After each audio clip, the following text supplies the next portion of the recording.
یوسف نے کہا ابا جان یہ میرے اس خواب کی تعبیر ہے جو میں نے پہلے بچپن میں دیکھا تھا.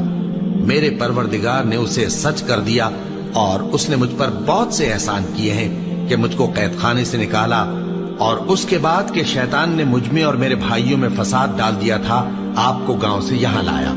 بے شک میرا پروردگار جو چاہتا ہے تدبیر سے کرتا ہے، وہ علم والا ہے، حکمت والا ہے. جب یہ سب باتیں ہو لیں تو یوسف نے اللہ سے دعا کی کہ اے میرے پروردگار تو نے مجھ کو حکومت سے نوازا اور خوابوں کی تعبیر کا علم بخشا.